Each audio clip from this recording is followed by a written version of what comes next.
وَقِيلَ لِلَّذِينَ اتَّقَوْا مَاذَا أَنزَلَ رَبُّكُمْ. یہ بات کہاں سے سٹارٹ ہوئی تھی کہ کافروں سے جب پوچھا جاتا ہے تمہارے رب نے کیا نازل کیا تو وہ کیا کہتے ہیں؟ اگلے لوگوں کی سٹوری ہیں. اب جب اہل ایمان سے پوچھا جاتا ہے کہ کیا تمہارے رب نے نازل کیا، قالوا خیرا، وہ کہتے ہیں بڑی اچھی چیز ہے. للذین احسنوا فی ہذہ الدنیا حسنہ، ان لوگوں کے لیے جنہوں نے اچھے کام کیے اس دنیا میں بھی بھلائیاں ہیں. وَلَدَارُ الْآخِرَةِ خَيْرٌ، اور آخرت کا گھر تو وہ تو بہت اچھا ہے. وَلَنِعْمَ دَارُ الْمُتَّقِينَ، اور کیا ہی عمدہ جگہ ہے تقوی کی روش اختیار کرنے والوں کے لیے جو اللہ سے ڈرنے والے ہیں. جنات عدن، ہمیشہ کے باغات، يدخلونها تجری من تحتها الانہار، جس میں وہ داخل ہوں گے جس کے نیچے نہریں رواں ہوں گی. لہم فیہا ما یشاءون، اور اس میں ان کے لیے ہر وہ چیز ہے جس کی وہ خواہش کریں. دیکھیں یہ جملہ قرآن میں جگہ جگہ ہے کہ جو تم چاہو گے وہ تمہیں ملے گا. ایک جملے میں سب کچھ کور ہو گیا، جوامع کلمات ہیں. کوئی شخص یہ نہیں کہہ سکتا کہ مجھے فلاں نعمت ہے اس کا تو ذکر ہی نہیں. بھئی جو تم چاہو گے وہ ملے گا. اور باقی جو شریعت کی پابندیاں وہ تو دنیا کے اندر ہے. آخرت میں تو جنتیوں کے لیے جنتی کنگن ہے سونے کے بنے ہوئے، ریشم ہے. دنیا میں 4 سے زیادہ عورتیں نہیں ہیں، وہاں یہ والا معاملہ بھی نہیں ہے. اور کئی ایک نعمتیں جو دنیا میں تصور کوئی نہیں کر سکتا. شریعت کی پابندیاں ہیں وہ ساری کی ساری اٹھ گئی. جنت میں جو لوگ اللہ کا ذکر کریں گے وہ شکرانے کے طور پر کر رہے ہوں گے. وہاں پہ نماز نہیں ہے. یہ نمازیں، روزے، شریعت کی پابندیاں ساری دنیا کی زندگی میں. کذالک یجزی اللہ المتقین، یوں ہی اللہ تعالیٰ بدلہ دیتا ہے تقوی کی روش اختیار کرنے والوں کو جو خوف خدا رکھنے والے ہیں. اب اللہ تعالیٰ ذکر کر رہا ہے کہ ان کی جب موت کا وقت آتا ہے تو پھر کیا حالت ہوتی ہے. الذین تتوفاہم الملائکہ، جب فرشتے ایسے پرہیزگار لوگوں کی روح قبض کرتے ہیں، طیبین، تو وہ اس حال میں کہ وہ خوش ہوتے ہیں. یقولون سلام علیکم، اور فرشتے انہیں کہتے ہیں کہ تم پر سلامتی ہو. ادخلوا الجنت بما کنتم تعملون، داخل ہو جاؤ جنت میں جو تم دنیا میں اعمال کیا کرتے تھے. دیکھیں مرتے ہی جنت شروع ہو رہی ہے.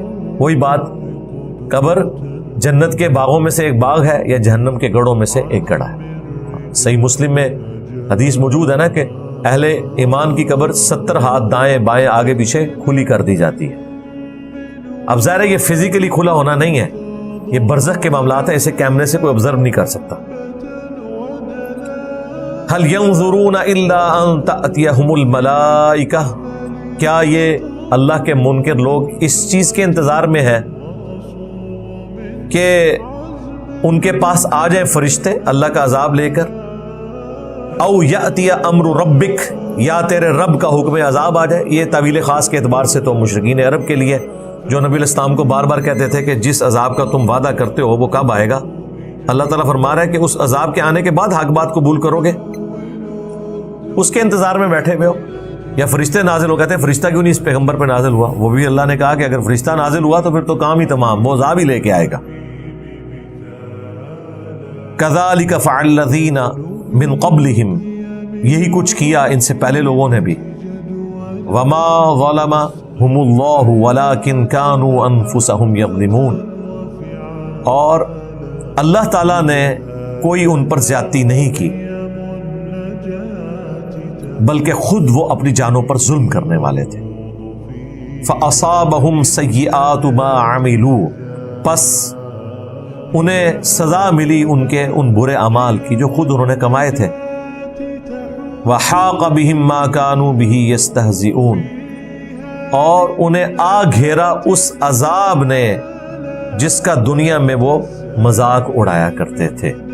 دنیا میں کہتے تھے نا وقت کے پیغمبر سے، ہر پیغمبر سے منکرین کہ لاؤ عذاب کب آئے گا کب آئے گا، اور پھر مذاق اڑاتے تھے. حضرت نوح علیہ السلام جب کشتی بنا رہے تھے کس طرح ان کی قوم نے مذاق اڑایا. پھر عذاب آیا تو پھر اللہ تعالیٰ نے تو قرآن میں 30ویں پارے میں یہاں تک آیات ہیں کہ قیامت کے دن پھر اہل ایمان ان کا مذاق اڑائیں گے. تختوں پہ بیٹھے ہوئے تکیے لگائے ہوئے. دنیا میں جو وہ کیا کرتے تھے ظاہر ہے پھر بدلہ اہل ایمان نے بھی تو اتارنا ہے نا. اللہ تعالیٰ تو انصاف فرمانے والا ہے. اگر دنیا میں اہل ایمان کا ٹھٹا اڑایا گیا ہے کفار کی جانب سے, اللہ کے دشمنوں کی جانب سے, تو اس کا بدلہ قیامت کے دن صرف جنت نہیں ہے, بلکہ بدلے کی فارم یہ بھی ہے کہ پھر وہ بھی ان کا مذاق اڑائیں کہ سناؤ بھائی تم دنیا میں یہ کہا کرتے تھے نا, تو دیکھو آج میں تو کامیاب ہو گیا ہوں. لیکن اس وقت کی کامیابی کو کوئی ریورس نہیں کر سکتا, اور اس وقت کی ناکامی کو بھی کوئی ریورس نہیں کر سکتا. تو اللہ تعالیٰ ہمارا کہ وہ عذاب انہیں آ گھیرے گا موت کی شکل میں, اور پھر آخرت میں تو ہونا ہے جس کا یہ ٹھٹا اڑایا کرتے تھے. اللہم احسن عاقبتنا فی الامور کلہا واجرنا من خزی الدنیا وعذاب الآخرہ. سبحانک اللہم وبحمدک اشہد ان لا الہ الا انت استغفرک واتوب الیک وما علینا الا البلاغ المبین.